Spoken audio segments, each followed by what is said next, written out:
got the knowledge in store. Oh yeah, Alan Ng, watch him chocolate the fire. Movie and TV show reviews that you need. Film preps on fire, we're planting the seeds. Film prep, we keep it real. Dive into the stories, you know the deal. Turn the fun, it's the place to be. Movie lovers gather round. 1, 2, 3. Welcome, everyone. Happy Wednesday. It is Hollywood on the Rocks. Today on the show, early reaction, a non-spoiler review of a Lilo and Stitch. Disney live action. Is it back on track after the disaster that was Snow White? Plus, lots of news stories, your comments and questions, and an interview with Desert Dawn director Marty Murray and Alan Ng here to sing. That's right, Alan likes to sing. So let's get him on the show. Let's get things going. Let's begin the show and begin. Let's do it, man. I'm ready to get going. No laundry is getting done. No tiki-washi, Calgon, ancient Chinese secret, huh?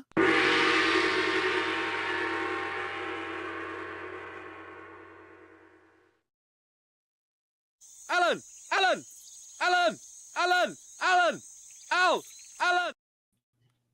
Hey, man, what are you doing? Hey, you started the show early. What are you talking about? Early is on time. It's 12:59. You started the show. Early is on time. One thing is, a lot of my friends don't know when I'm doing the show. I mean, I'm on YouTube 8 hours a week, and they always make sure to text me when I'm on the show. So note to friends, not responding to your text messages. My wife is that way. When are you doing the stream again?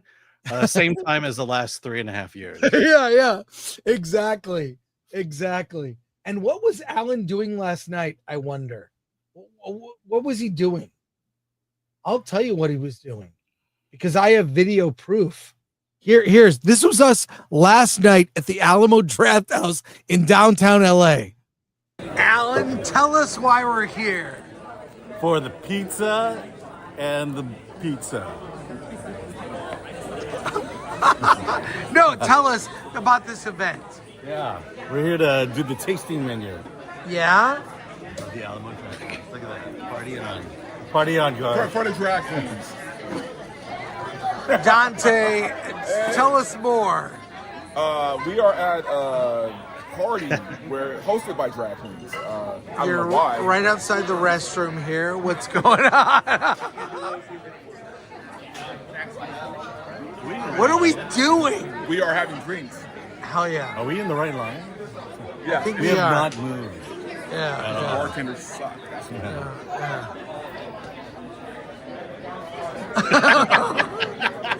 Who is that?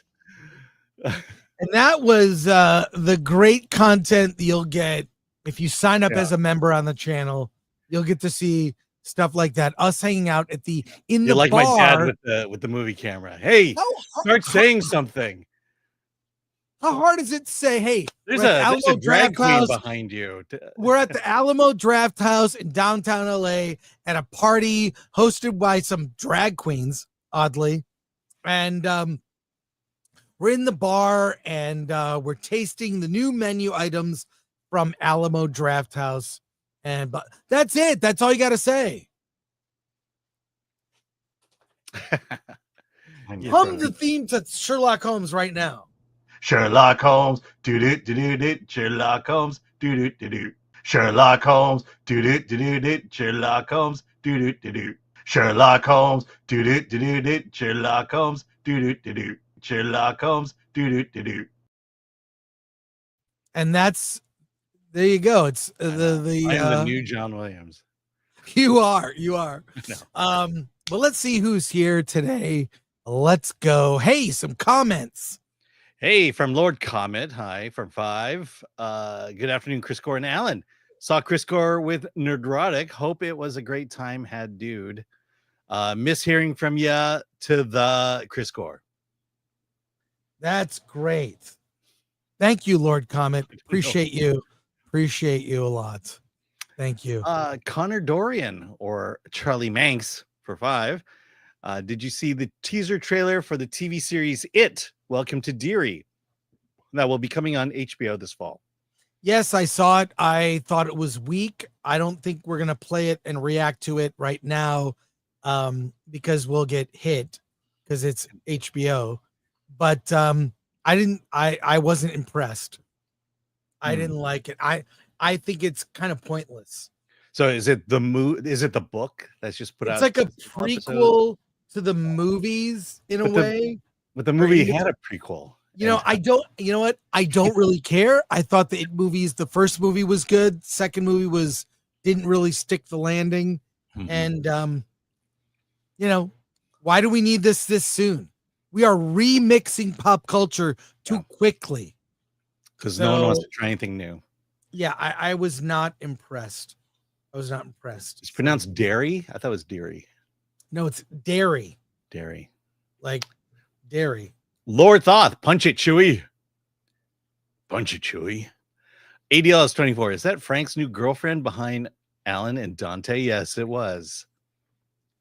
Was she in the video? Yeah, she had the big hair and the skirt that was right up to. That was not her. That was her. It was a drag queen. That was totally her. Look, here's the thing. I saw you talking to her. I think drag queens are very funny. They're fun in the right context. I would never take a child to any event with a drag queen. And that's all I'll say about that. Even if the drag queen read Lord of the Rings, you wouldn't. Davina Duckworth, come for the professionalism, stay for the abuse. Yeah, my abuse at Alan, just whatever, all the stuff that he does. Pilgrim Media for 2. Chris, I have hair like yours, but really, really long. I used to, and then I cut it. ML member for 15 months. Welcome to Dairy. Looks just like it. Looks just like it. It's spelled Dairy. Speaking of it, and read this one, Alan, if you want. Yeah, Lord Thoth, like, share, subscribe, hit that bell for notifications, sign up as a member, join us on X, Discord, Rumble, and Instagram. Buy our merch, shop.filmthread.com. Heck yeah. Support us, buy something at shop.filmthread.com. I actually got the Jaws inspired shirt.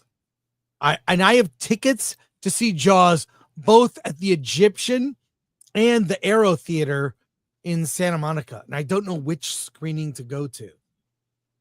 But I'll give away my tickets for the screening I won't go to this weekend, actually.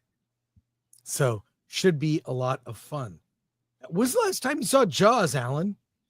Oh, yeah. I took my daughter to see a movie and they played Jaws instead. That was weird. Well, that was weird. I saw Jaws a couple of years ago. It was 4th of July weekend, and they played it at the drive-in. It was great. It was great. See, we have models. This is the staff of Film Thread.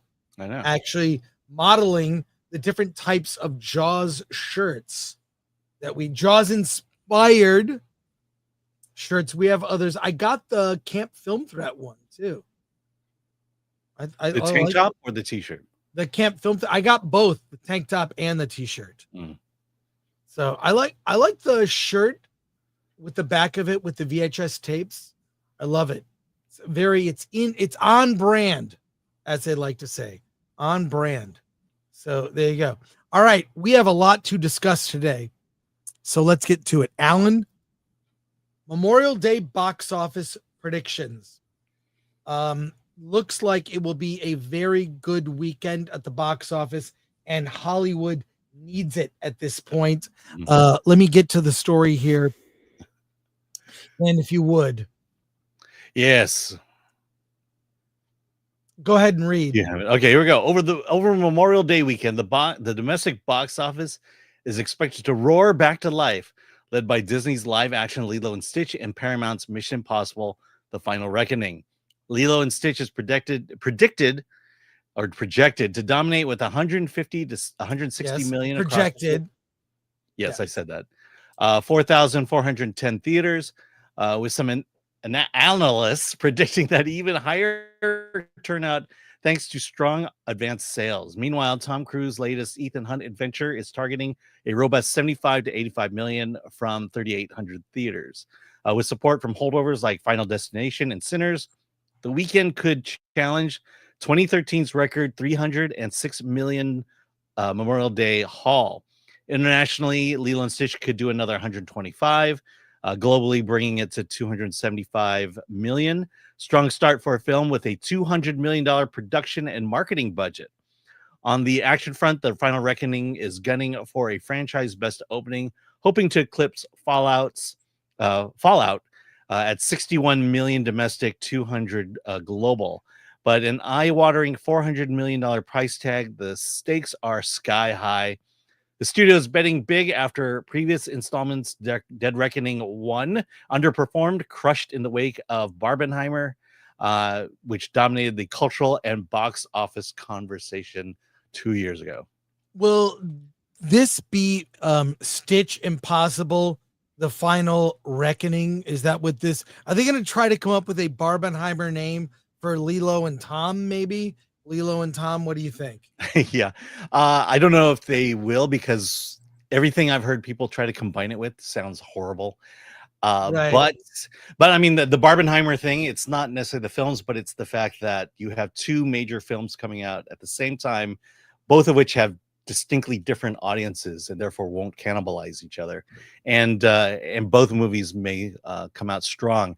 I don't think Mission Impossible is going to be as strong as Oppenheimer. But I think Lilo and Stitch is going to be a clear winner Memorial Day weekend. Yeah, I think so too, because one, the running time is shorter. Two, it's, more broad appeal with families looking to get out of the heat and go see a movie. And Mission Impossible, obviously the demo skews older. So, we'll see. I am frozen again too. By the way, I found out what that is. What is it? It's my camera. Yes, I know. I ordered a new camera. I'll have it on Friday. So you're saying it's frozen because of your camera. I am frozen. That'll be the next Disney live action. But what do you think about this? Yeah. Okay. So the biggest thing that Lilo and Stitch has going for it is repeat value. It's just a fun film, and families will just see it over and over again, and that means big box office. So I don't know them. There's that long anxiety-inducing submarine scene in Mission Impossible. And I think that's going to keep people from wanting to see it a second time. Yeah, it's that scene is very intense. So before I restart my computer, I do want to share something with you. Something that was brought to my attention. And I don't even know how to explain this, Alan. I think you have some explaining to do. But let's take a look at this real quick. Hey guys, it's Sydney. I just love Film Threat. I usually wear my cute little silk nightie for all the live streams. I think Chris is cute, but Alan really gets me all hot. There's just something about him, and it makes Chris jealous. Oh, and I would love to spank Badger's little bony ass. That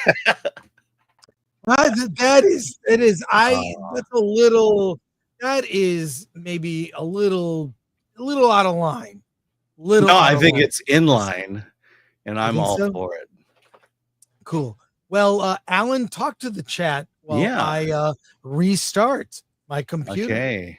I'm going to do that. I'll be right back. All right. Well, clearly the gig is up, because Brock Samsonite says that's not Sydney Sweeney. That's Amanda Seyfried. I will take either. Let's see. From Matthews at a porn star. No, it's Sydney Sweeney. Chris is Frozen. Chris is Frozen 2, Electric Boogaloo. Yeah, let's go to the ones we starred here. Toxic Waltz Nate. I think that may be a deep fake. No, I think that's her. I think she's a big fan. Lord Comet for 5. Thank you for that. If I wanted to see a shark consume people, I would watch Trump run the presidency. I appreciate you too, Chris Gore. All right. Thanks for making it political.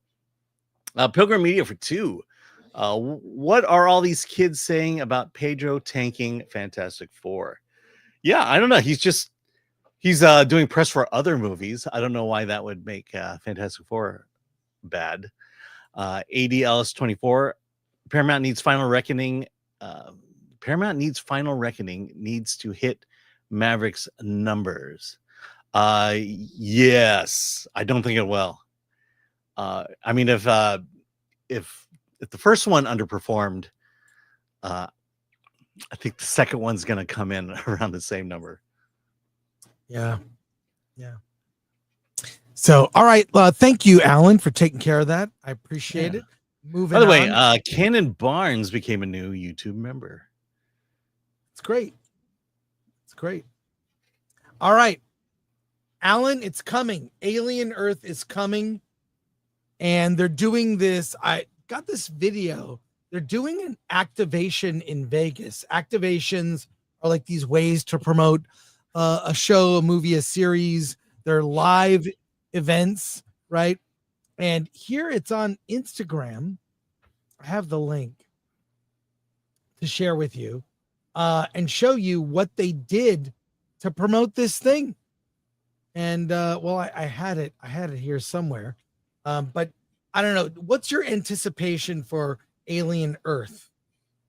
Alien Earth? Well, you know how I feel about horror films. And now we're going to make it a TV show.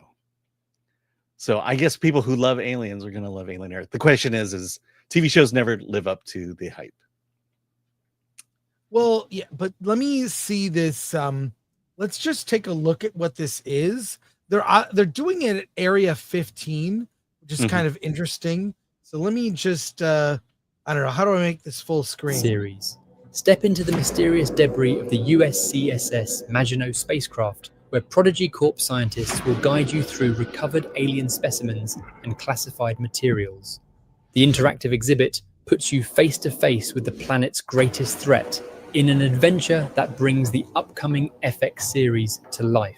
Located at Area 15 South Lot, this free event runs May 16th and 17th from 6 p.m. to midnight. It's open to anyone 18 and over, no reservation required. Just show up ready to explore if you dare. Be warned, a containment breach has occurred and hidden dangers lurk within these ruins. You'll experience exclusive interactive elements not seen at previous installations, plus take home special limited edition merchandise while supplies last. For the brave souls willing to enter, this is your chance to uncover secrets from Noah Hawley's highly anticipated sci-fi series before it premieres this summer on Hulu.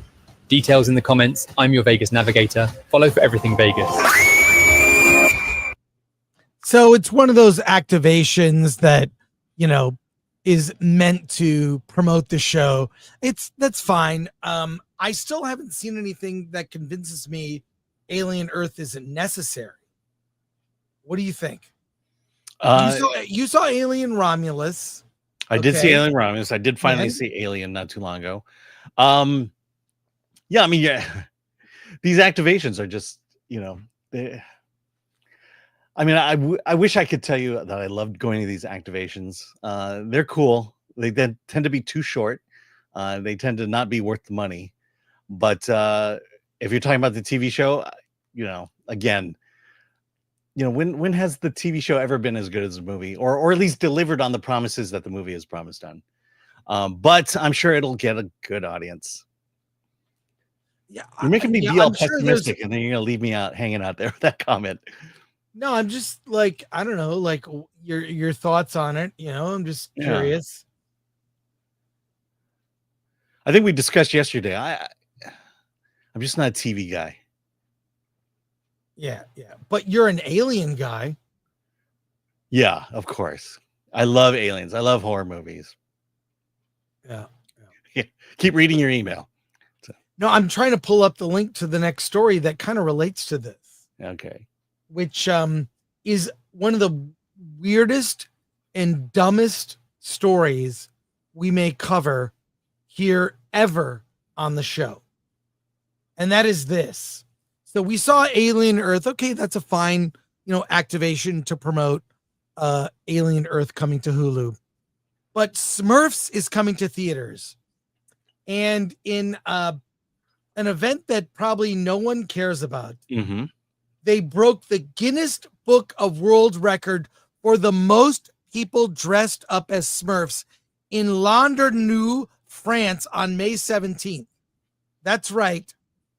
The town streets were flooded by a blue wave of festivity with more than 3,076 participants gathered, surpassing the previous record held by the German town of Lochringen of 2,762 participants. That's right. Do we not have a picture of this? 3,000 people dressed up as Smurfs. So we went from one activation to an activation that broke a world record of people dressed as Smurfs. This is where are we going with film promotion here? I mean, this is kind of ridiculous. Here's a bunch of the photos that were sent to me. I'll bring these up on screen here. So can you see that, Alan? Yeah. What does that even look like? There are 3,000 people dressed as Smurfs. I mean, in one town, it seems like out of a kind of a weird, these are all the photos I can download and share. I don't know. Did you ever? This? Yeah. I mean, did you ever own the Guinness Book of World Record book? I love that book. Yeah. I love that book. It was, the fattest man. Like there were physical records, but we're kind of scraping the bottom of the barrel on records here. I mean, it's kind of ridiculous. Yeah. And my issue with this is, back when we read the Guinness Book of World Records, it was just basically people wanting to get in the record book for something. So some person, some guy, some girl will try to break a record. Well, this is a corporate publicity stunt. That's where the Guinness Book of World Records are right now. It's now for promotion. It used to actually mean something. Mm-hmm. And I've seen some news segments. They show you how you can buy a record. You literally can buy a record. This was bought. This was a promotion, probably cheaper than buying TV time. But here are the people dressed up. I don't know. I would not be caught dead doing this. I mean, the way it used to be is you would gather your friends. They would gather their friends. They would talk to their clubs and their societies, and they say, "Hey, let's all dress up as Smurfs. Come to this location, and we'll break a record." But this is clearly whoever's putting out this. I think it's Universal. It's clearly them trying, or whatever company it is, trying to buy a world record, and that's what they're doing here. And then when the next Smurfs movie comes out, they'll try it again. They'll do it again. I don't know. It's the Guinness Book of World Records. Dude, I remember buying that book as a kid. It was thick, and you would just sit there like, wow, could I ever lift that much weight? Or could I do this thing? You kind of dream about breaking the records. We are scraping the bottom of the barrel at what constitutes an actual record worth breaking. 3,000 people dressed as Smurfs and bluing themselves is kind of just weird. I mean, how many people got balloon? What would you say, chat? Do you say you blew yourself? What would you say, Alan? Yeah, they all got blued. That's all right. I just wanted to get a clean take of you saying you got blued. Blued, yeah. Yeah. Well, what can you say? I'm sure when a certain movie comes out, Disney will get the world's largest group of Ray Palpatines together. Yeah, that would be pretty awful. But some other stuff I want to make you aware of. Alan, you love comics. Yes. You love comic books. We talk about comic books on the show, comic book movies, and there is an upcoming documentary that celebrates Denis Kitchen. I was unaware of this, completely unaware. I happened on the trailer. I want to share it with everyone and talk about this on the other side. If you're a fan of underground comics, you know who Denis Kitchen is. Let's watch this. Sometimes I go, what the fuck were you thinking? And other times I go, cool. But it's a surprise in any case. And as long as I can keep surprising myself, then it's fun. Tell me all you know about Denis Kitchen. I don't know anything. I'm very embarrassed.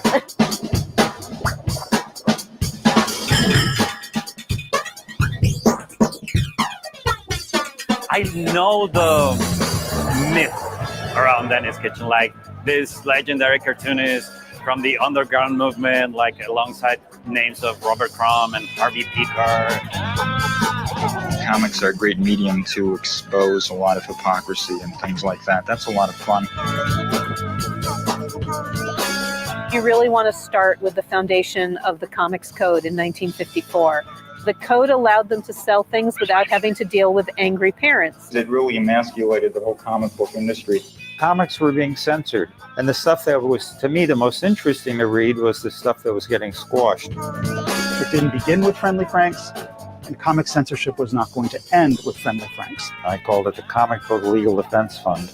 It is a vital part of Denis Kitchen's legacy to the comics community.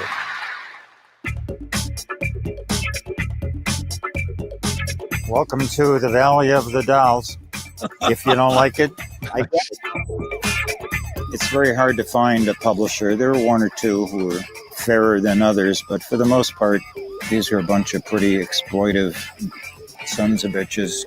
There is a lot of hate out there, and these comics can show, one, that you're not alone, and two, there are lots of great stories, and three, you can tell your own stories. Art always wins. Art always comes out on top. The whole point of the underground was to liberate content and to allow creators to own their material, which seems so basic, but it wasn't basic, and it still isn't basic. Losing the Girl, as far as I know, is still banned in Katy, Texas, and who knows where else. The Karen army is out in full.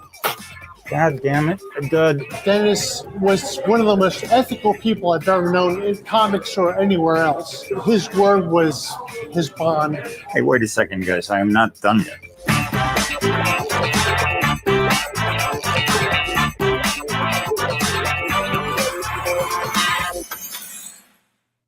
So there is a Kickstarter campaign for that comic, and I contributed already. It's we'll put the link in the description. They already made their goal in 2 days, in 1 day, actually. One day. So I'm just getting the Blu-ray. It's like $40.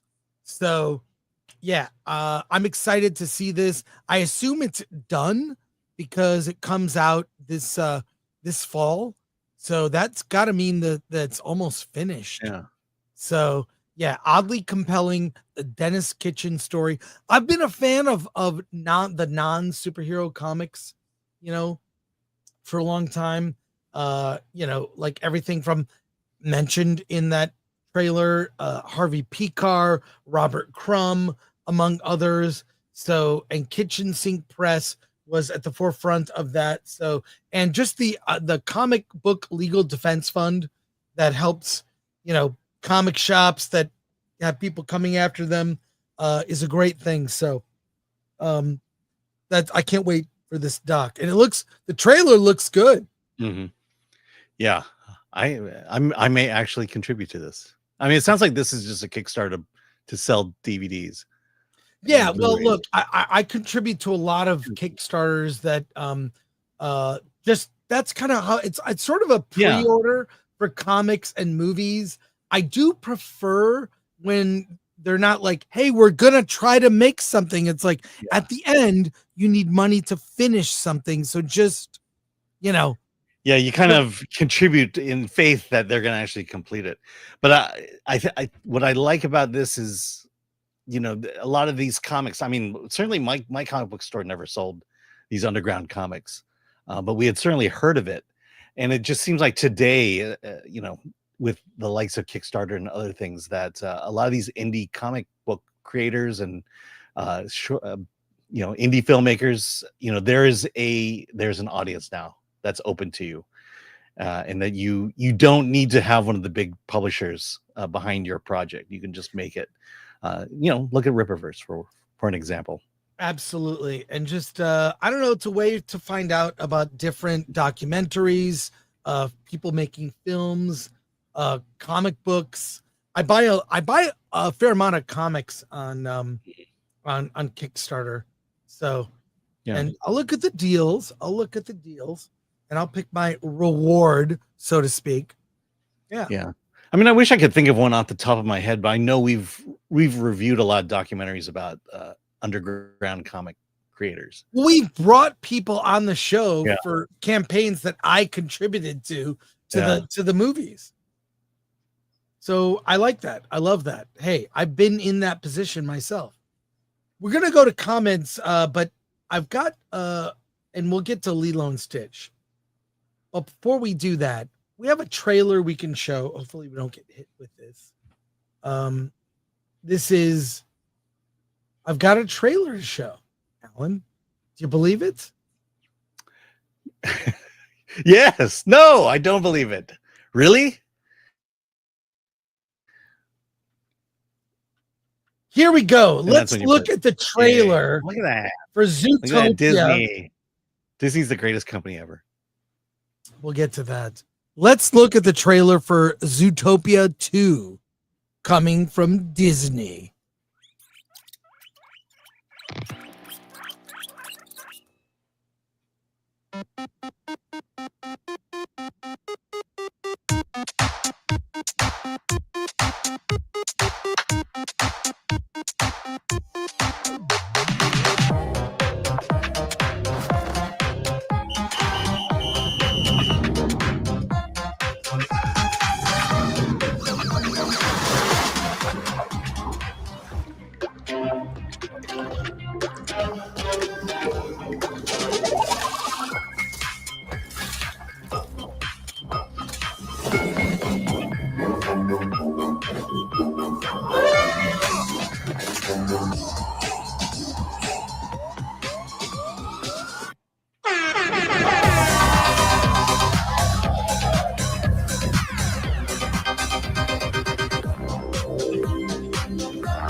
In theaters, November. I cut it off. Who cares? I not really super excited about this. Not based on that, no.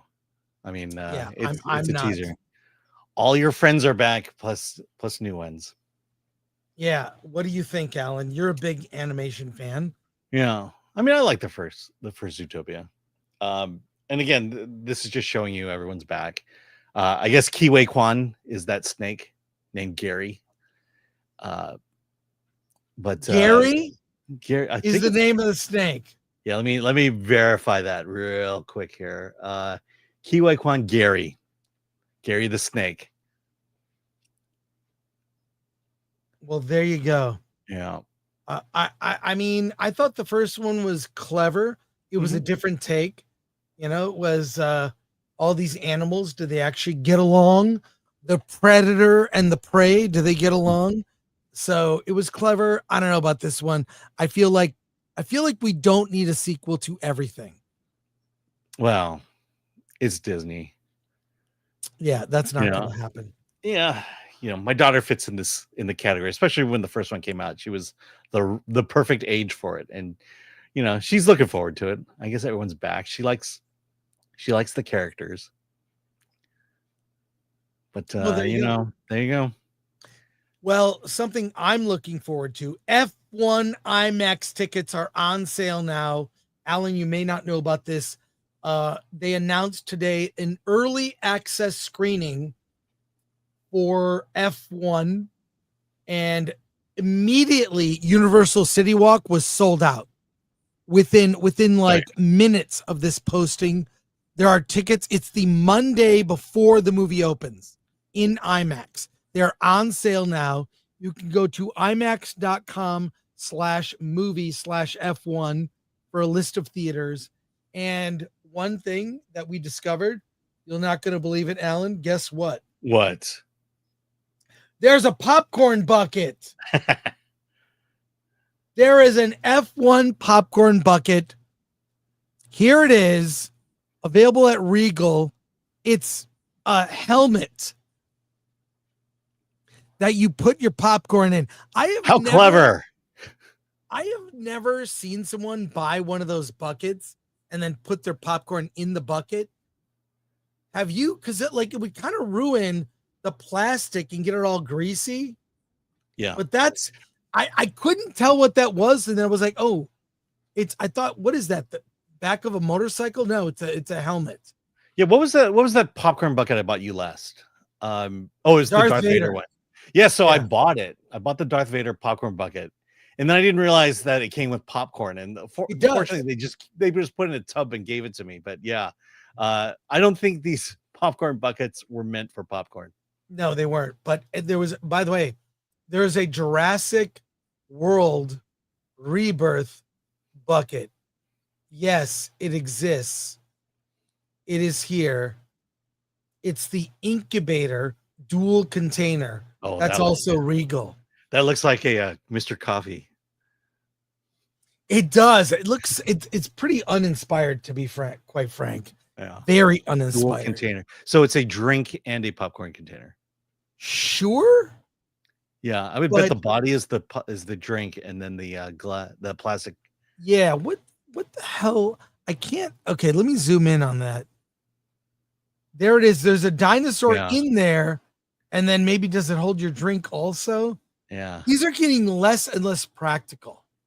I think maybe the worst one is the Thunderbolt, and they still have them. Yeah. You're talking about the asterisk cup? No, I'm talking about the limousine. The limousine is, and it's $50 and it's still at places. So yeah, $50. Let's just say it's $50. It's $50. Okay. By the way, if you want there's plenty of seats at the IMAX for F1 in Yorba Linda. If you go to the Regal site, there's one ticket sold, and that's mine. Well, I bought. I'm AMC Burbank 16. I'm all about it. Yeah. So there you go. Let's look at our comments here, Alan, if you would, and then we'll get to Lilo and Stitch. Cannon Barnes for 5.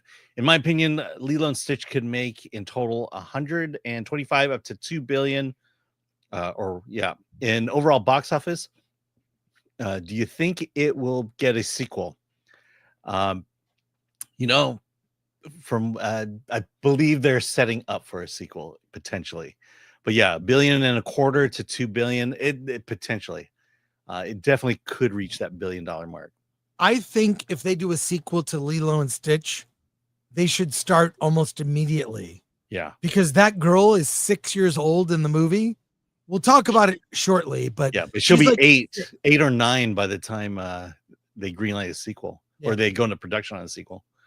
Alan, I'll be right back if you could Sure. do the and I'll be back. All right. It's a bathroom break. What do you think? Yeah. All right. Lower comment for 2. So they are taking a view of the Oval Office. Yeah, I'm not sure what that is. Let's see. I will not eat the bugs. Are you sure this wasn't the largest Smurf orgy? Yeah, that's true. MK Solid for 499. Excuse me. Pedro Pascal wants Dakota Johnson to make an OnlyFans of her feet. This guy seems to have a hall pass for Hollywood. He can do no wrong. Yeah, we actually have a theory about Pedro Pascal that we were talking about yesterday, but I won't bore you with it.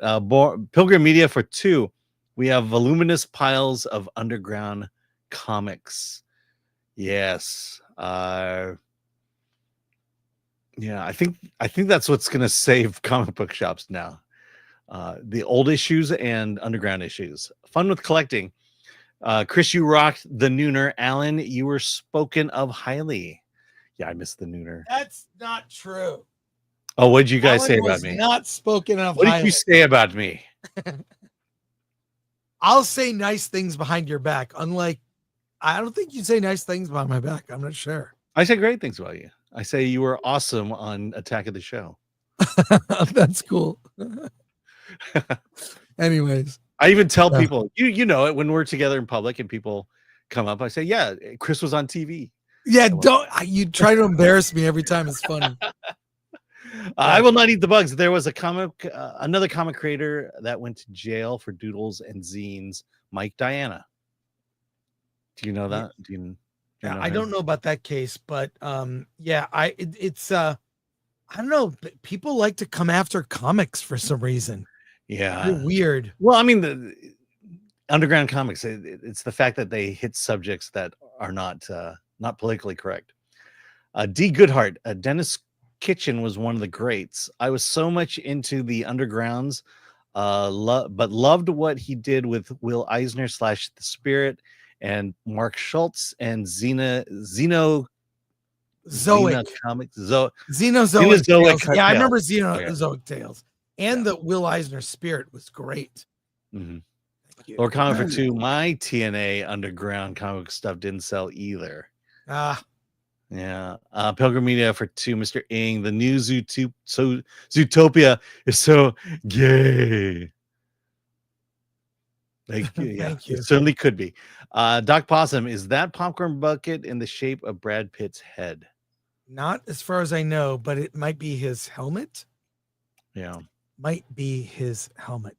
So there you go. Hey, we have a lot more to talk about news-wise, but we need to get to the main event here, which is our review of Lilo and Stitch.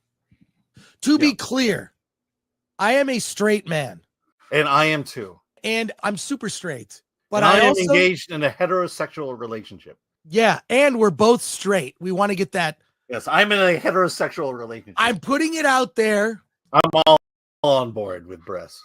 That Alan and I are straight. I stand with them and in between them. Were we heavier back then? I think so. both of us. I've lost some weight recently. Yeah, same. But that seems like it was around award season. So there you go. Let's get into it, Alan. Disney's Lilo and Stitch is here. This is the latest live action remake from Disney, retelling Lilo and Stitch. Yeah. The first animated, which the original animated film, very popular. Yes. Spawned sequels, toys, Stitch as a character, lovable. The setting in Hawaii, beautiful, involves aliens. Alan, give me your non-spoiler review, but give us a little of the story. Yeah, 'cause I don't want to give away the ending of the story. But with Stitch, the little creature there, he's a little alien. He's a science experiment from the evil Jumba. He created this guy, and he was an unauthorized experiment. And he is so bad that that little Stitch is being exiled to a deserted planet known as Earth.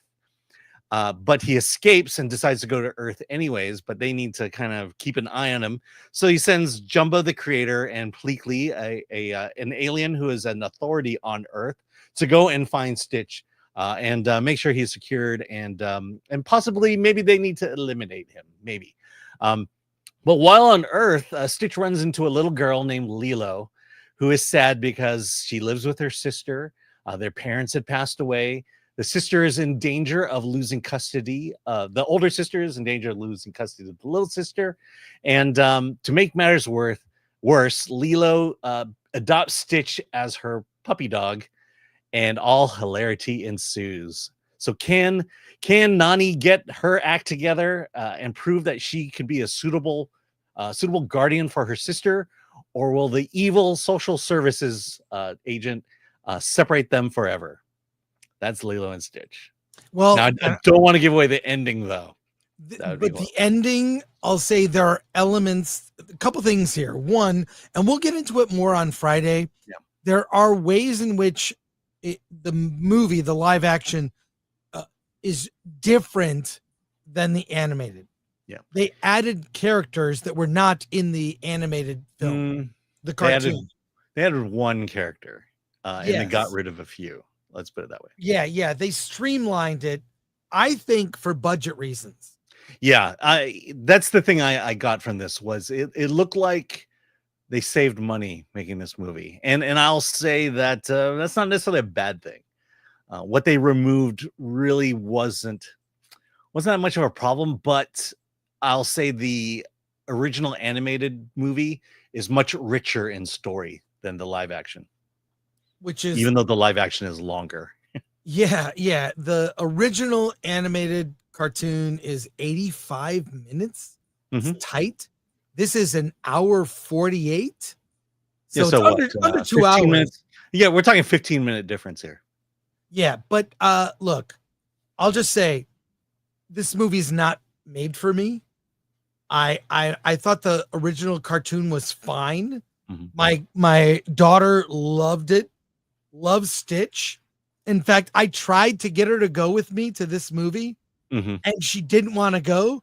She said, "Yeah, I've seen him. I've already seen it. It's called Lilo and Stitch." Now, what she said is accurate. This movie is, it's maybe 70%, 70 to 75% accurate to the cartoon. Yeah, I would say that they didn't add anything, but they definitely took things away. Right. But that relationship is there. The core relationship, right, of Lilo and Stitch. And on the positive side, the young girl, Maya Kealoha, who plays Lilo, she's 6 years old. She acts like a 6-year-old. They cast this girl is very charming. Her sister, played by Nani, is played by Sydney Agudong. She's very good. You buy the relationship. All these other characters are like helpful, and even the villains, played by Zach Galifianakis and Billy Magnuson, are kind of charming. You know, I would say the biggest misstep of this movie is Zach Galifianakis. Yeah, he's not great. But look, Billy Magnuson, I thought was good. Yeah, he was good.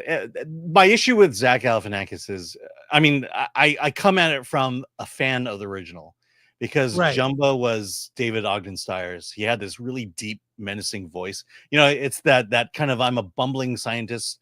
I sound menacing, but I'm really not. There was that really rich, deep tone that he had. And then you just pitched it up 10 notches, and now you have Zach Galifianakis doing it. I think what they do differently in here is they make Jumbo more of the villain in the piece than he was in the original cartoon. But the reason why this movie is great is because of the three core characters: Lilo, Stitch, and Nani. Lilo, Stitch, and Lilo and Nani. I mean, I love the actresses who play them. Stitch, you got Chris Sanders back doing the voice. And look, the animation is flawless. I mean, you just forget that this is a 3D animated Stitch. It works that way. The thing about the movie is that it got me in the feels right from the start. And to me, it's that, look, you have this sister relationship. You have this danger that the sisters are going to be separated. It's the emotion of it is much different in person than it is when it's animated. And so to me, it felt much more real seeing two live sisters who are fighting to stay together. And that just kind of, I teared up. Let's put it that way. I teared up. Well, I did not get as choked up. I do think the reason it works is that trio you mentioned. Yeah. I mean, they cast really well. If they're making a sequel, fast tracked it. Get it ongoing now. Fast track it. Fast track it. That girl is not going to be 6 forever, right? She's going to be 8 or 9 by the time the sequel comes out. So get working on it now. This will be one of the, look, it's not for me. I thought it was fine. Give it a 5 or a 6 for me. I wasn't as drawn into it as you, but I recognize that the creatives behind this understood the assignment. Take a beloved cartoon, do it in live action. And they did that. And they capture the themes of the story that people were drawn to and put it in the movie. Yeah. Themes, music, tone, do it, but do it live action. You have like a template. It's already done for you. This stands in contrast Here's my main point. This stands in contrast to Snow White. Now, it reminds me, Lilo and Stitch does remind me of like an old school Disney live action that you'd see that are It definitely had that look and feel to it. Yeah, innocuous. It's fine. Everybody's nice. Even the threats aren't even that really scary because it's made for single digit age kids. But Snow White is complete opposite. This movie will be one of the biggest of the year because the filmmakers did not do what Snow White did. So what did this do? Successfully, and some will disagree, but successfully captured what the cartoon did well. Conversely, Snow White, in contrast, failed at every level. Terrible casting, controversial actress, horrible drama behind the scenes, changing the very character of Snow White and the themes, changing the music, changing the tone, the uncanny valley that was the dwarves, right? The horrible music, the girl bossery that has been widely rejected. Name for me a girl boss movie that has been a box office hit. I'll wait. There isn't one. It's not something that I think even women, the intended audience, find appealing. You know, I think, sorry, deep in the lizard brain, I think of a female audience, they kind of want a strong man, right? Doesn't mean that you can't have a strong female character. They can also be strong and have that, what a princess wants, which is to find her prince. Anyways, if you really compare these two movies, this is a lesson that Disney may learn because they're butted up against each other. Snow White failed miserably. I mean, bombed. We did 20 videos about it, okay? And this movie just completely, is there any behind the scenes drama about this film? I think it's all love, if you ask me. Yeah. I've only heard praise, love. The young girl is so charming. Look, this movie's not for me. I had a good time watching it. I'll probably never see it again. But I will definitely be seeing it again.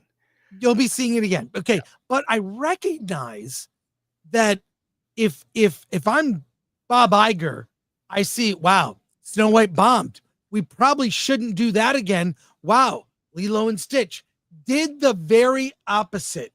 I feel the producers and filmmakers behind Lilo and Stitch were far more responsible in their approach to this movie than those behind Snow White that just, they did not get it. They wanted to make some modern BS socialism, Marxist, girl bossery, awful, just on every level, and make changes no one asked them to make except for a small minority percentage of loud people on social media that say, well, you can't do this, you can't do that, you got to, yeah. And you know what? Lilo and Stitch is diverse because the original cartoon is diverse. In fact, there could have been no white people in it. I don't think anyone would have cared. It's not about that. It's about, like you said, the trio of characters. I just think that this stands in contrast to Snow White's failure and probably going to win the weekend on Memorial Day. It's going to play for the next month or two. And this is a bona fide hit. Yeah. Alan, I mean, I think it'll do better than Minecraft.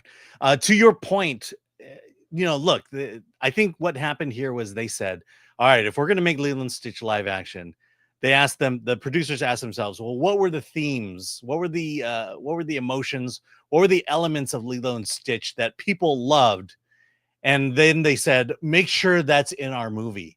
While the producers of Snow White said, how can we fix this?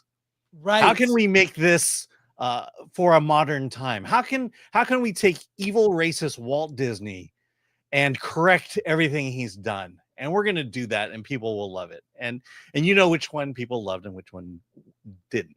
I mean, I think people will love this one because there's really no reason why. I don't think you can call this a bad movie in any way. I don't think you can say that. You could say it's a weaker adaptation of the original, but it's still excellent. It's still good, and it's still, you know, it captures what you want. You asked my daughter what she thought. She is a massive fan of Lilo and Stitch. She gave Lilo and Stitch a 9, and she gave this an 8.5. So it's not as good as the cartoon. Yeah, there are elements like Gantu is not in the movie. I think, you know, you kind of wish. Spoiler alert here, but Jumba and Pleakley take human form in order to blend in. But I like the fact that in the cartoon, you know, Pleakley got into a dress and Jumba put on a beach outfit, and that's how they blended in. And I kind of would have liked to have seen that as opposed to actually make them human. But at the same time, I realized they're probably saving money, not computer generating everything. And you know, it's like, okay, the joke is there when you first see it, and then it just will belabor itself throughout. And you brought up one thing that I just realized, but yeah, it has that feel of the Love Bug, Apple Dumpling Gang, the old Disney live actions. It's definitely there, and I miss those times. No, you're right. The feeling I got was old school Disney. The threats are not so, you know, scary. It's like Apple Dumpling Gang or Herbie the Love Bug, that series of movies, which I loved as a kid. It's very classic Disney. It doesn't try to fix or modernize anything. It is a live action remake for the most part. Like I said, about 75% accurate to the cartoon, and captures the main core of the cartoon, which is those 3 characters. You know, so yeah, you screw those 3 characters up, you don't have a movie. They nailed it. They nailed it, and you know, I am certain that they've got to do a sequel. They will do a sequel to this. Who knows if it'll go the same way as Lilo and Stitch 2, the cartoon, but you know, we'll see. Maybe it goes a different direction, but the filmmakers understood the assignment, and they delivered, in contrast to Snow White, which got it all wrong. Will Disney learn the lesson? That remains to be seen. Final thoughts. We'll go to comments. Final thoughts. This movie is for the diehard Disney fan and anyone with kids, especially the younger set. So that's look. You just hit the parents with kids. They will take their kids to see this once, twice, 3 times. So there's a legitimate hit here. Let's go to comments. Okay, Rick 1662 member for 7 months. I love your guys' work. Thank you so much. Oh, thanks. Thumbs Rick. up. 2 thumbs Appreciate up. it. Lord Con for 2. Lilo and Stitch is just a money grab for plushies. Absolutely. You can't. It's undeniable. Yeah. Lord Con for 2 went from Lilo and Stitch to Bait and Switch. Lord Comment again for 2. Here's the threat. Will we make you watch Snow White? That is a threat. Yeah, maybe they'll re-release it for the weekend. Day Trippers for 100 Argentinian pesos, I think. Is Stitch in this version an illegal alien, or was he legally adopted by Lilo like in the original movie? And did they keep the Elvis songs? Those will all be spoilers. You can spent. Just tell him. Tell him. So no, the adoption angle's not there, but it's not that big a deal. And yes, this is the one thing my daughter and I talked about. Elvis was such a big deal in the original. Elvis is in this. There's Elvis songs, and she likes Elvis, but you know, they really didn't hit hard on that aspect of Lilo being that big a lover of Elvis. There's always a sequel. Yep. Fletcher Williams, I Suck at Games channel member for 19 months. Hey, Fletcher. Hey, Fletcher. How did Disney mess Snow White and got Lilo so well? I think we just told you. Yeah, different teams of filmmakers. And I think that Snow White was like intended to be modernized. Lilo and Stitch was made in the modern Disney era and required no updating. Let's say that. Well, it's easy. You hire people who know what they're doing versus people who don't know what they're doing. And he goes on to say, I can't wait to take the family tomorrow. Yeah. You will have a great time. Promise. You see it with your family. Yeah. You'll cry like Alan did. Yeah. Yeah. I mean, oh man, there's one moment that's not in the original that's in this one, and it hits hard. The whole thing about not getting left behind. Yeah.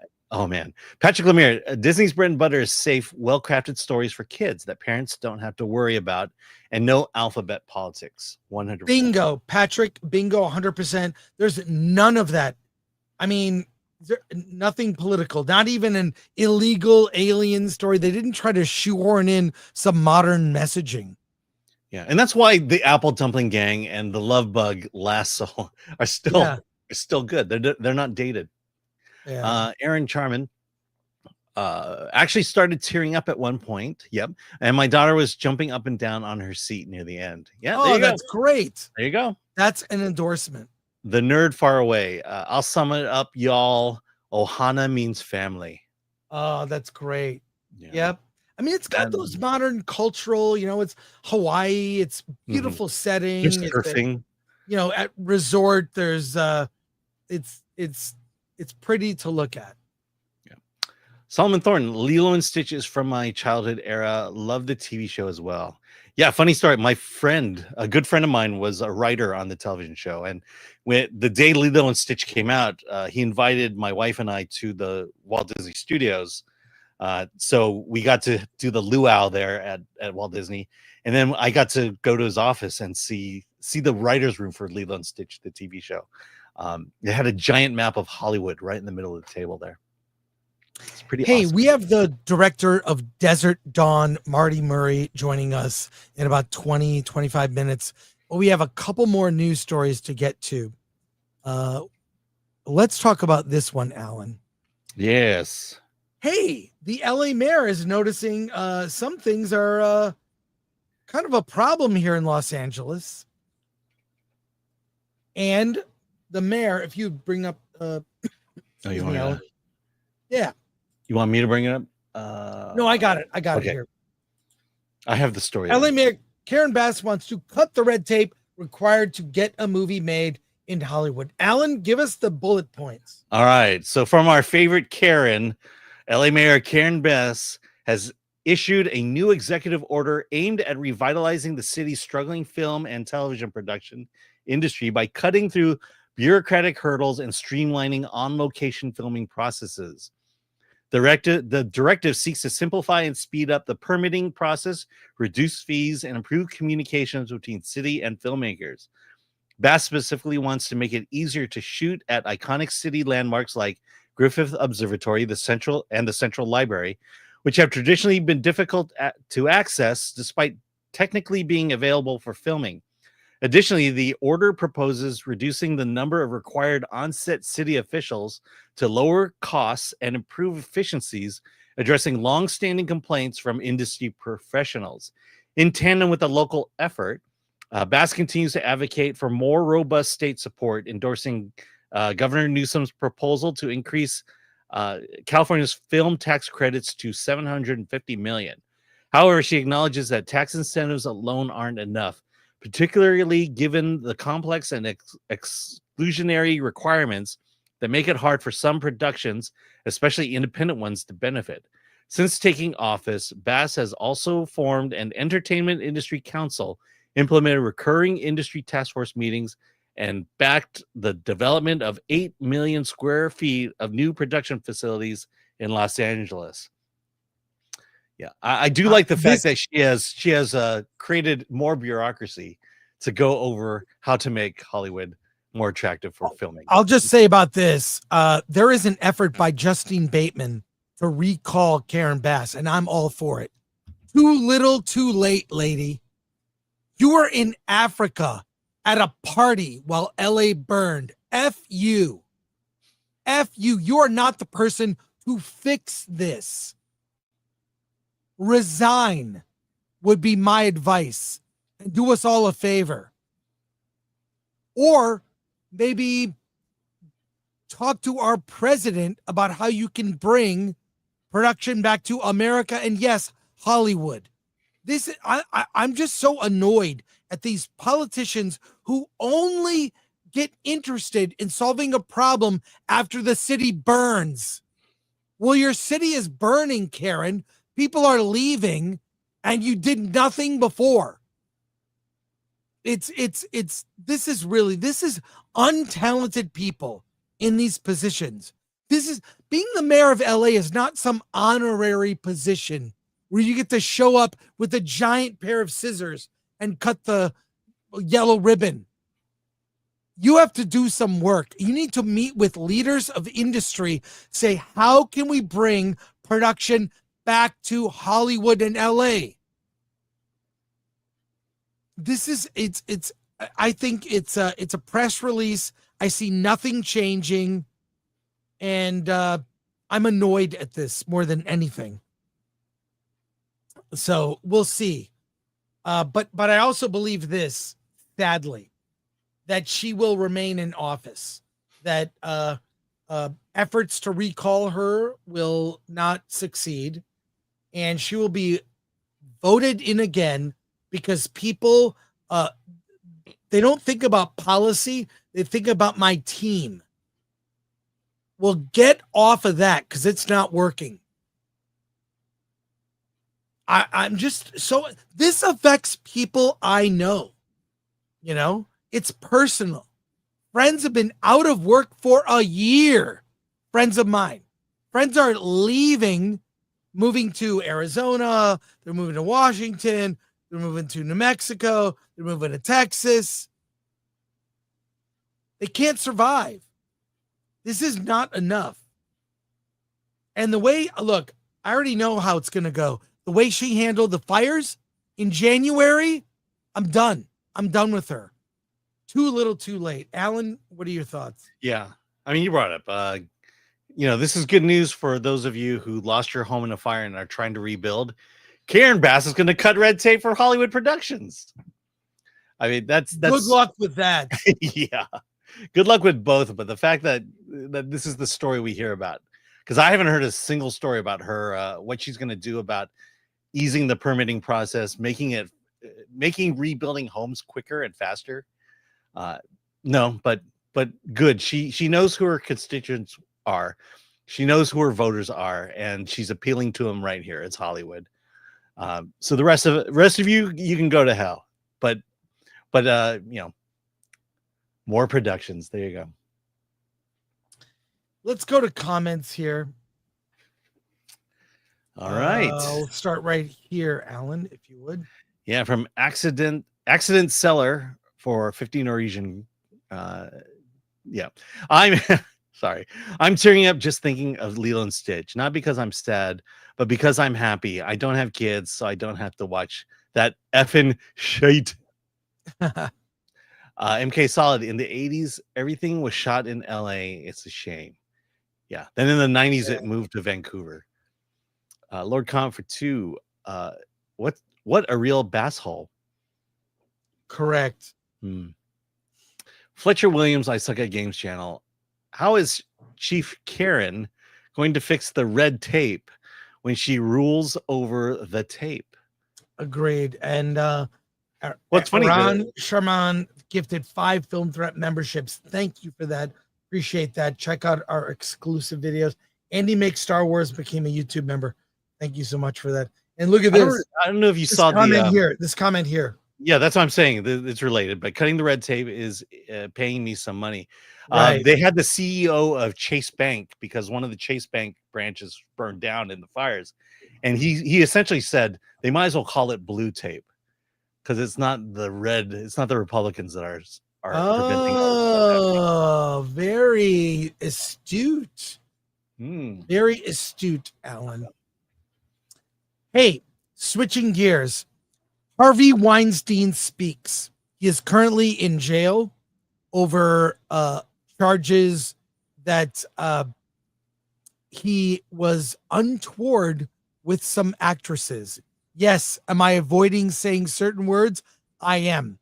Harvey Weinstein has appeared on Candace Owens podcast in audio form. There are several episodes of that. Since I think they started in February. She started interviewing him in a series. She finally got to speak to him on camera. And part 1 of that series, about 20 minutes of video, has been put out. We will look at certain clips that address certain issues. Before we get to those, Alan, do you have anything that you'd like to add about Harvey Weinstein? No, he's still a dirtbag and deserves to be where he is right now. But yeah, let's hear him talk. It's America. Yeah. So, I mean, look, his argument, because I watched the whole interview. We'll play clips in a moment. Yeah. I watched the whole interview, 20 minutes. It's part 1. It ends, and then so there's more video upcoming. He mentions he's somewhere on the phone, but you can see him on video. He is wearing a suit. Previously, he was in like a t-shirt and pajama bottoms, whatever. But he was only audio.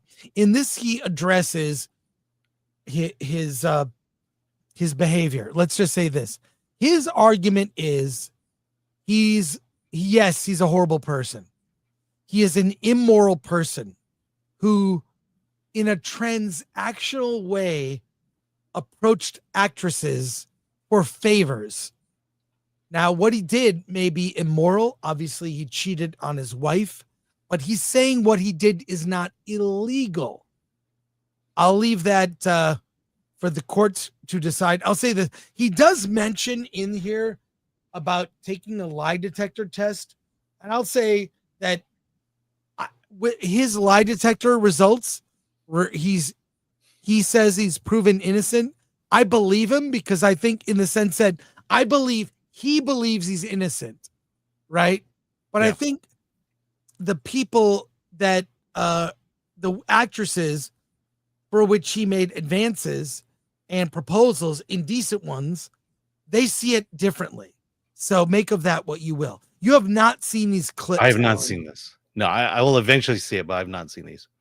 Okay, well, let me bring up clip 1, and they've been arranged by our producer. This is Atomic Glory. Thank you. This is amazing. So Gwyneth Paltrow allegations. He talks about Gwyneth Paltrow allegations. And let me show you this short clip. Here we go. If you know this, she went on Howard Stern and basically made a very strong statement against you and said that Brad Pitt had to effectively rescue her from you and stand up to you because you made her feel so uncomfortable. We had one instance in a hotel room where he made a pass at me. And then I really kind of stood up to him. I told my boyfriend at the time, Brad Pitt. We were at the opening of Hamlet on Broadway that Ralph Fiennes was in Hamlet, and Harvey was there, and Brad Pitt. It was like the equivalent of throwing him against the wall, energetically. What he did was he leveraged his fame and power to protect me at a time when I didn't have fame or power yet. Right. Wow. It moves you. Yeah. It was fantastic. He said, if you ever make her feel uncomfortable again, I'll kill you, or something like that. It's a complete fabrication, about my relationship with Gwyneth. I'm going to talk about it and just say that I had a meeting with her. She originally was scheduled to do Woody Allen's Everyone Says I Love You. Thank God I was distributing that movie as well. And I managed to substitute Drew Barrymore for Gwyneth so that Gwyneth could play Emma. And Woody Allen did us a real favor by doing that, because we were scheduled to shoot Emma and I wanted Gwyneth for the role. At the end of the meeting, we had a glass of champagne. As I was walking out the door, I said to her, I'd love you to give me a massage. And she went, yeah. And yeah, because Harvey, if you looked in a mirror, I'll say, look, wow, he's just unaware now, But you have to go back to his defense, and we'll show more clips. His defense is immoral, not illegal. Is it illegal to ask for a massage? And Alan, no, we haven't. I'm not going to make light of this. Yeah, it was consensual. We'll just say that. Yeah. Everything between Alan and I is consensual. I mean, this is dirtbag behavior. But is it illegal to ask and then be turned down? And he definitely made her feel uncomfortable. I mean, he's no Brad Pitt. Let's say that. He's no Brad Pitt. Let me keep playing this a bit. That was it. I didn't put my hand on her. I didn't touch her. I definitely made a pass, I guess. You could call it that. But that was the sum total of that situation. She did have Brad call me, and Brad, very manly, very cool, just said, don't do that again. And that was that. We made 11 movies together, classic films, Shakespeare in Love, Talented Mr. Ripley, Sliding Doors, just so many great movies and such a great partnership. And now I heard, that she thought the relationship was abusive. Anybody who was there who witnessed that relationship, it just turned into total friends. There's pictures of her hugging me when I was sick, when I was sick and in the hospital and didn't think I was going to make it in 1999. Gwyneth at the Golden Globe said, "Bomber, we miss you." She got up and made a speech about me. Nobody asked her to do that. In her Academy speech, she thanks me. She's the daughter of a wealthy TV producer, a great man, and Blythe Danner, a great actress, with Steven Spielberg as her godfather. She doesn't have to she could have just said, Harvey asked me for a massage. I'm never working for him again. Okay, if you consider yourself to be pro-life. Yeah, so, okay. What do you think about that? I am. But I'm just trying to figure out how to word this delicately, but I think you're right. I think he believes he didn't do anything inappropriate. He believes he's innocent. Right. But what I'm saying is, but clearly he believes the situation as he describes it. We saw Gwyneth Paltrow describes the situation completely differently than he did. He's like, it's no big deal. I asked her for massage. She turned me down. To ask someone to massage you, that to me, that's his idea that these are the perks of Hollywood, and that these are the perks of being a producer, that I can just ask someone to give me a massage. And again, I believe he thinks he said it that way, but I'm pretty sure I would venture to guess that he asked for a little bit more than just a massage, and that he, but he'll conveniently forget that. And he can't, and look, this is the profile. These guys, these dirtbags they see the world in their light and their view, and that they are the heroes. He's the hero. He's the one who made all these great movies. He's the one that Meryl Streep called God, or was that Jennifer Lawrence? I'm sure he believes. No, that was Meryl Streep. Meryl Streep. That's right. That's again, I'm holding back because I know people like this, and okay, and he just fits that profile perfectly. The fact that he could just sit there and act innocent, it just rubs me the wrong way. Okay, well, here he is talking about Seth Rogen and the Believe All Women movement. Let's watch. Celebrities. I'm just give you an example here. Seth Rogen came out when things were happening with you, and he said, "I believe all women coming forward about Harvey Weinstein's sexual harassment. It took bravery to do so." Such a blanket statement to just say, "I believe all women." That was kind of what was being said in 2017 and 2018. Like, women have never told a lie. I can, Seth, and I made a movie together called Zach and Miri Make a Porno. It was a Kevin Smith film, and it didn't do well. And I think, sometimes you blame the producer or the distributor. And in this case, they blame me. And it was a good movie, and I wish I could have marketed it better, but I couldn't find the handle on it. And so I think there was always animosity between Seth and myself. So given the opportunity, he took a shot at me. And Yep. so be it. But I hear he's doing great work on this. I read about that he's doing amazing work on this TV series he has called The Studio, and he's an extremely talented individual. But I was a sitting duck.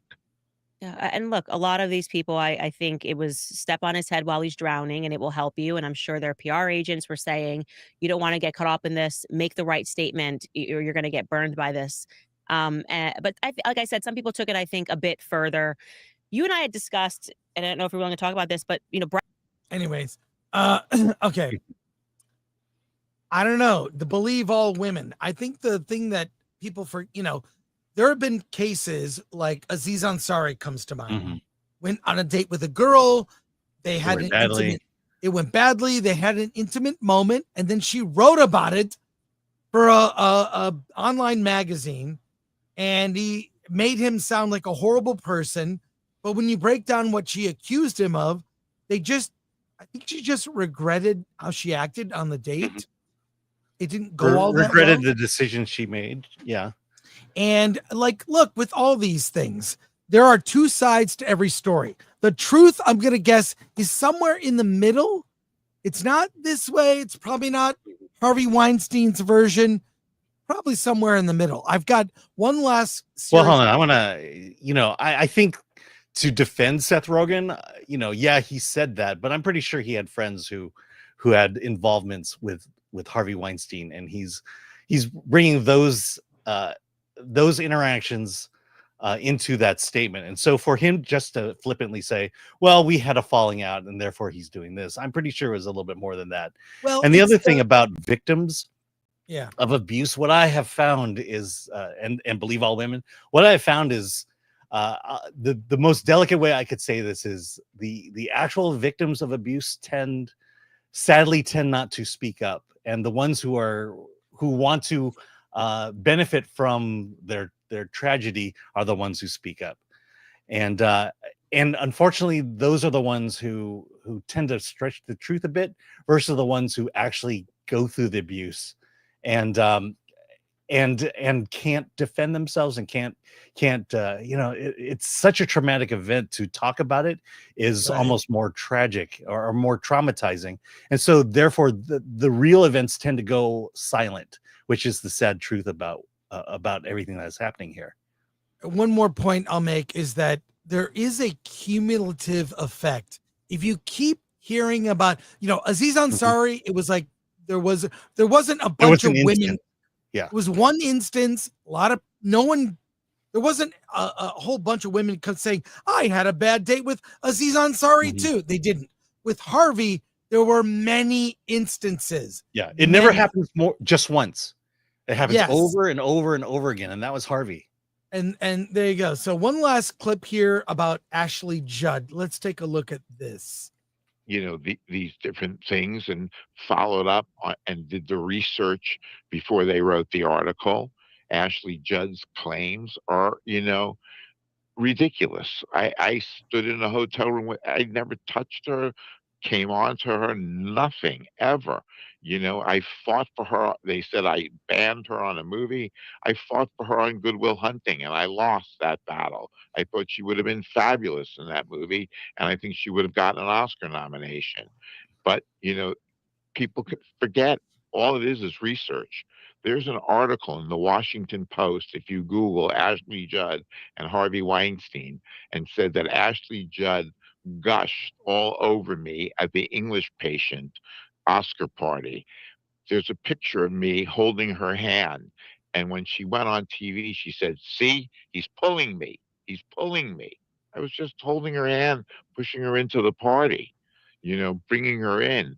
But Diane Sawyer and those people at that time, you believed it because everybody believed those people, at that moment. The New York Times believed. No research whatsoever. I hope this article blows the whole place up, and that the Pulitzer Prize people reconsider. So yeah, we'll put the link to the full interview in the description here. Alan, what are your thoughts? Yeah, like I said, it's he's telling a story from his perspective, and I'm pretty sure he's either forgotten or intentionally leaving out certain details. And again, it doesn't happen just once; it happens over and over again. And what makes the victims more credible is the fact that it's not like a single group, but it's a lot of people who don't know each other who can tell the same story. So this story will be ongoing as he seeks some kind of redemption arc. Although I could see Harvey Weinstein in prison producing a movie with iPhones and casting people in prison. How would that go? Yeah, I think it's called Prisoners of Love. Okay. We'll get to your super chats in a moment, but we have a special guest today. Let's talk to Desert Dawn director Marty Murray. He's here to talk about his new action movie.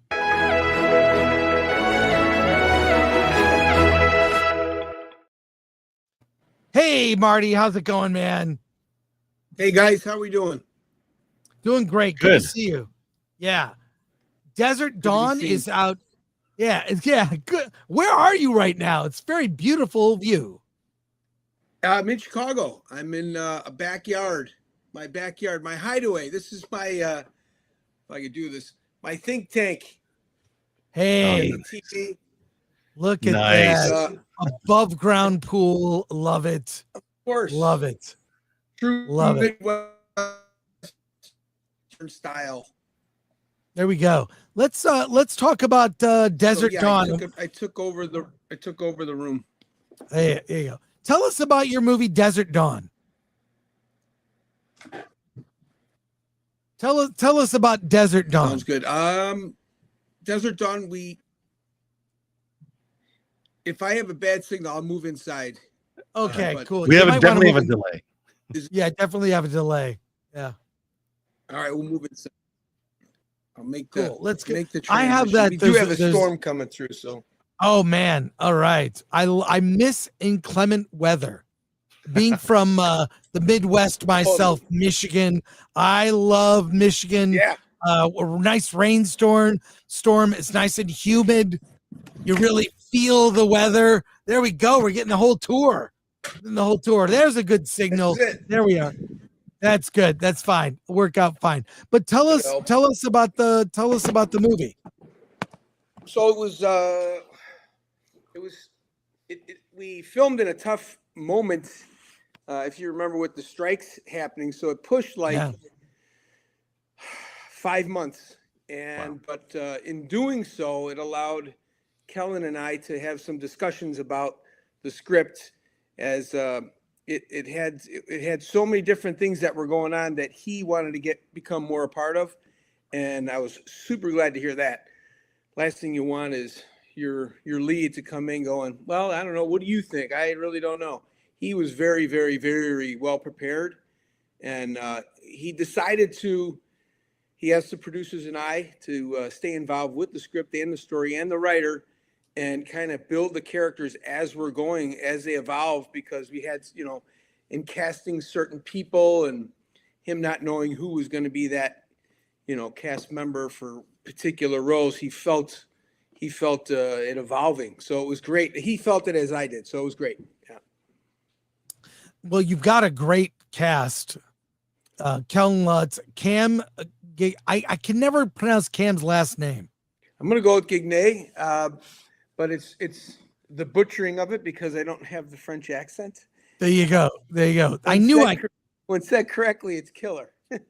Well, hey, let's all of us, and we have about 2,000 people watching live right now. Let's look at the trailer for Desert Dawn, and then we'll talk about it on the other side. Here it is. Let's go.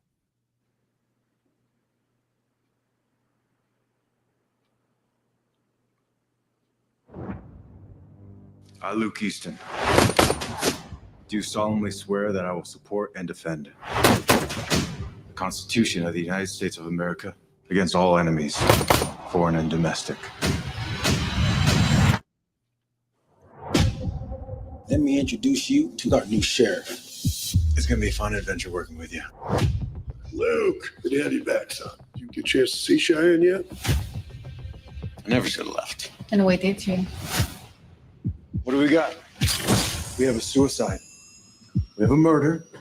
And a bag full of money. Yeah. You have my money. Who's this? The man who's gonna have you killed. I can't do this without you. You're gonna get us both killed. I need you to pick up a package for me. My name is Fernando Carrillo. I run the Juarez cartel. You have something that belongs to me. Light him up! What makes you think I'll work for you? What are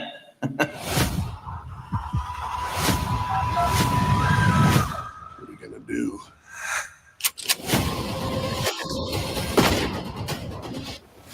You hurt her.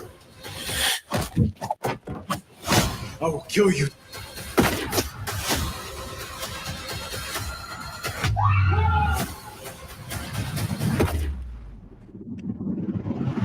Don't play games with me.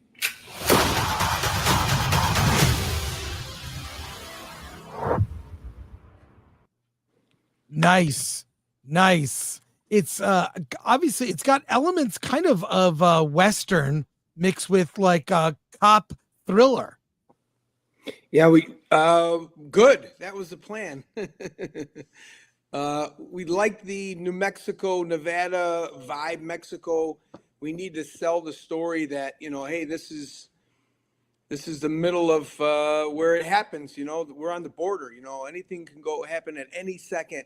And you wanted to have a little, we have a lot of diversity with the locations, the people, and what you're seeing. So it was a perfect location that was El Bravo Films that they had out there, and they've done about 5 or 6 movies utilizing different spots. So it worked out. It was great for me. Yeah. Now, how was the we have a lot of questions from our chat that want to hit you up with, but how do you deal with the gunplay? There's a lot of this John Wick documentary just came out, and they use a lot of digital effects for bullets. Well, how did you handle? There's obviously a lot of gunplay in the film, and that's Rust came out. That was a tragic behind the scenes story. Yeah. But how did you approach the gunplay in action? Delicately, but I was prepared for it. I think it was a big part of my background is the stunt world. I was a stunt man for 23 years. Been very familiar with gun safety, and the procedures. I did the show Empire for 3 or 4 seasons where there's a lot of gunplay. So in taking into account the tragedy that happened, and my experience with getting the shots you need, there were very rare moments where there was any even blanks being fired towards other actors. And if they were, we were cheating the cameras and offsetting them so that they're not even shooting in that direction. A lot of them were plugged. And then we just cut out. We're like, we don't need it. If we want to get them shoulder to shoulder where we can see where they're at, there's no shots. We would use, air gun that you would use like for pellet gun or paint gun, the little air deals. Yeah. And you would still get that kick. So it'd be like, and then it helps the special effects and sound match it and the actors are reacting to those actual little sounds, albeit not at 40 caliber, but it was enough to allow actors to act and give them something to work with. Yeah. We've got, like I said, almost 2,000 people watching live. Let's take some questions from our audience that's watching. Alan, if you would, I'll put them up on screen. Yes. I will not eat the bugs. I see that Guillermo Ivan is in the film. He was great in the Michael J. White film, As Good as Dead. Looking forward to the movie. Oh, there you go. More coming. Can I say something about Guillermo? Yeah, please. Yeah. Oh my God, Guillermo. He owned a 5-page dialogue. He came in so well prepared for this role that he asked for extensions upon the 2 pages we gave him to understand his character prior to his read. And he came in on set and owned it, the 5 pages without stopping. And he was someone that was so professional that I can't wait to work with him again. And he knows that. So Oh, that's great. It's killer. That's great. Solomon Thornton, greetings, Sir Marty. Any advice for beginning filmmakers? Also love the movie title. Great. I think the beginning, the most important thing is going to be what's on the paper. That's you can go and meet somebody who has money. You can go meet a producer that has a lot of things happen. You can meet the right actor. When it gets down to it, you've just done 3, 4, 5, 6 months of work, and they read it and they're like, "Who?" You get that kind of moment. So the paper, the script is super, super, super important.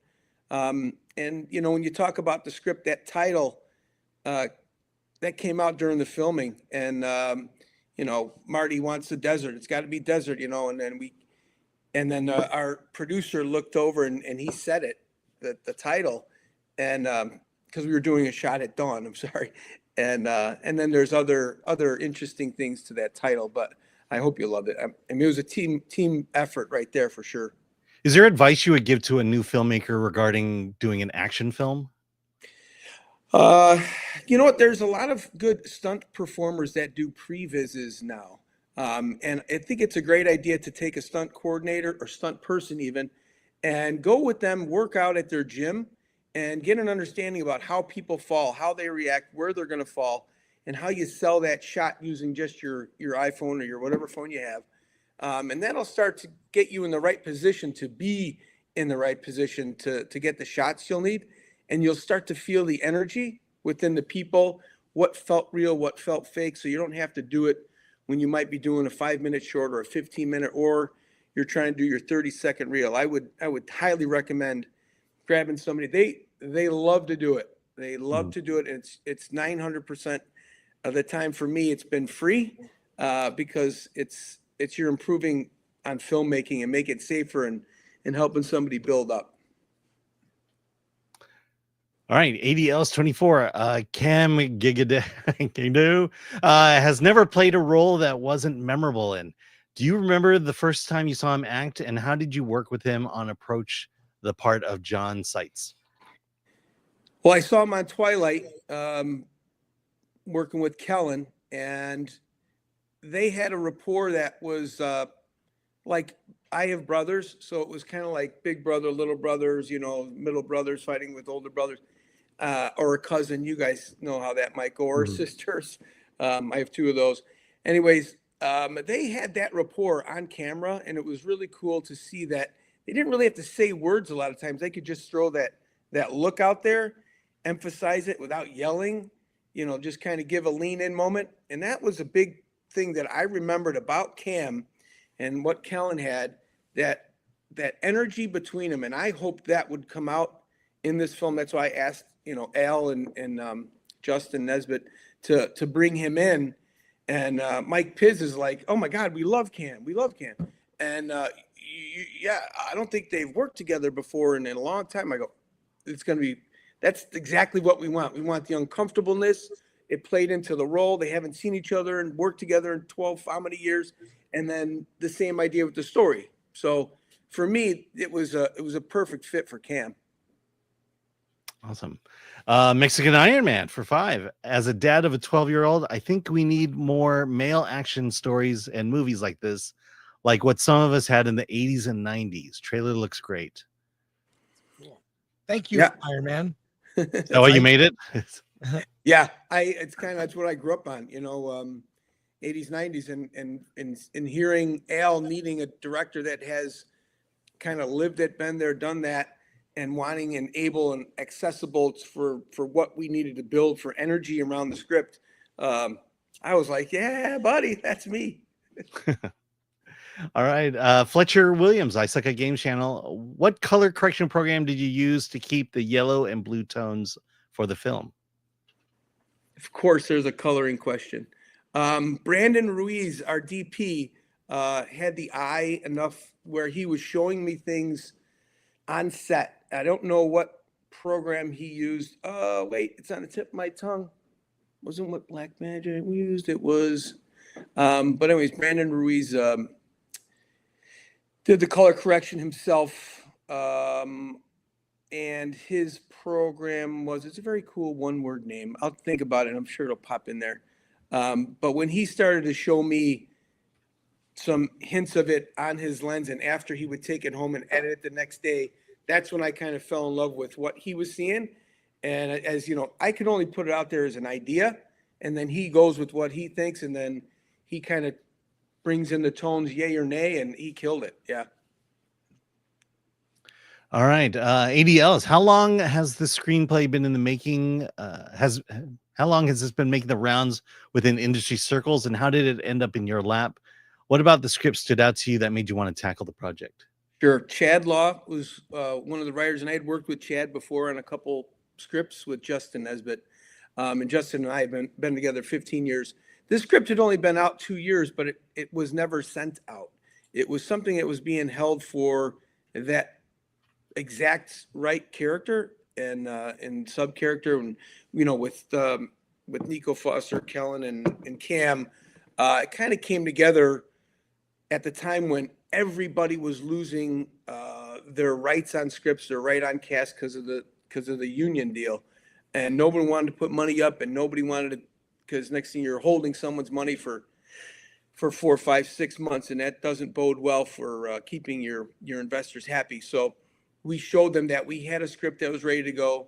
Kellen was on board. Al Bravo did all the legwork with that. And when he called in, he's like, hey, if you're good, I'm going to try and package it. I go, sign me up. Let's go. I had a little gig here and there lined up, but I was back to, I picked up the directing hat again about last year, the year prior. So it worked out well. All right. Ryan Landis says, beautifully shot. Also, was the color correction program Resolve? Resolve. Thank you. Okay, there you go. All right. Patrick Lemire, No Country for Lawman. Sons and Shadows, do you have an intention for physical media release down the road?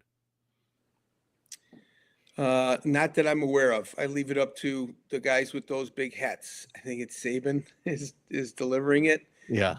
We have a few theaters, but it's mainly just streaming. Apple, Amazon, and that. Yeah. Saban. Yeah, that's usual Saban MO. Yeah.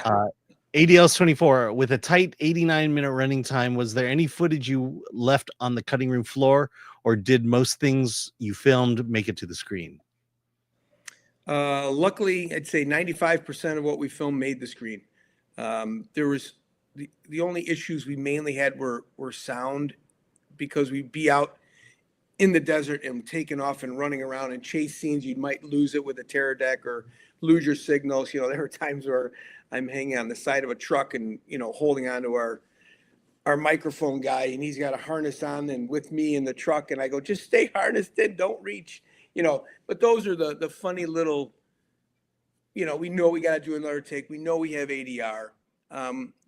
We did want to utilize a little more drone footage for the chase scenes, but when you get back down to this type of a film, it really comes down to what's right here. So I didn't want to get lost in big visionary wide scoping shots in the middle of a shot. And last question we have right here. All right, from ADLs 24, you have some returning actors like Chad and Nico Foster from Desert Dawn returning for your next film, Dogs.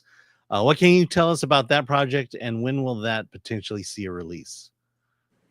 We do have Nico back and Chad. Those were the two per my request, mainly to have them together because they had that charisma. Anyways, I think you guys see that. I don't know what else to add. I don't want to give too much away. We're in the edit process right now, so it's more or less piecing together the story to hit that time mark, that 90-minute mark that we all love, 92-minute that our distributors love. So it was another fun shoot, shot in Nevada through El Bravo Films. Is Desert Dawn out now? It is. Came out 3 days ago. Sweet. So Desert Dawn is out on, you can see it. Marty, thank you for talking to us today in the middle of a storm in Chicago. It's very green outside. I love it. Green is good. Have a great rest of your week. Congrats on the movie. Take care. Thanks so much, guys. See ya. Thank you. See ya.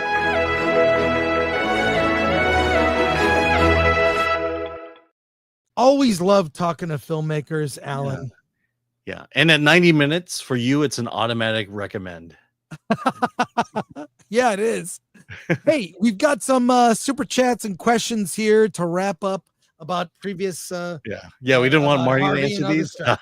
Mexican Iron Man for 10. I saw the downfall of LA, Hollywood, and California years ago. I shut down my accounting office on 5th and Santa Monica, where we did production accounting, and left the state of California in 2021. It was time to go. Yeah. But I know, Mike, you make it back, and that's when we can hang out. Yeah. Appreciate you, Mike. Love you. Lord Con for 2. Such a scumbag, surprised he isn't in the Oval Office. Well, there you are. There's still time. Red French Moon. I mean, he a dirtbag and a disgusting pig? Yes. But if due process wasn't respected, then should he really be in jail? He doesnnn think he was fairly treated. And I think that in the Me Too movement, people got caught up, and innocents, I think, there were accusations, and every accusation was taken as truth. So I'm just saying it's maybe worth taking a look at, but he admits he's a dirtbag. Yeah. So I mean, he should be in jail, but you should have evidence to put him in jail. Yeah. Patrick Lemire, many actresses knew that a little Harvey time was great for a career, and they sought him out. Yep. Olali Ukui, Alan always gives enthusiastic consent. I consent. Brock Samsonite. This is why Keanu Reeves only takes pictures with his hands far behind the women and not touch them at all. They call it hover hand. Yeah. When you got your arm around the shoulder and it's just hovering, you can see where the hand is. Sons and Channels, make 90-minute run times great again. Yeah. Yeah, I agree with that one. Film And thread motto. as And we from wrap Lord- up, Yes, Go and ahead. thanks to our mods, Lord Thoth and MK Solid. Thanks to Glenuccio and Atomic Lori for producing yeah, the show. you remembered to thank them. That's great. Yes. We will be you back- got those time codes thanks to Atomic Lori. That's right. She's the hottest producer.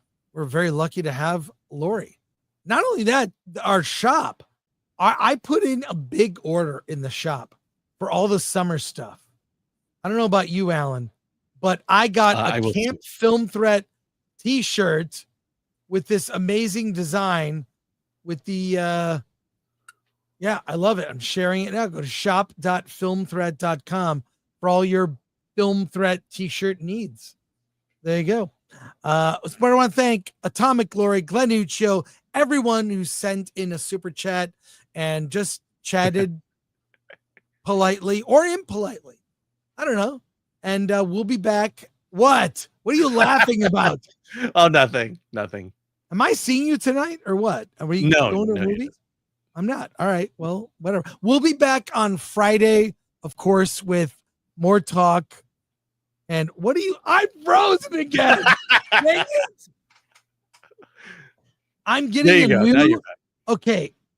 My old camera here, I just got a new camera. My understanding is it's my camera.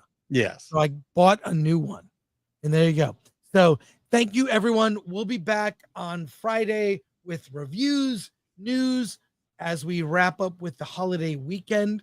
It might be a shorter show, but spend time with us. Yeah. So But there you go see Mission Impossible and Lilo Stitch. We'll be talking spoilers for both. We'll be talking spoilers on Friday. Alan? Let's get out of here.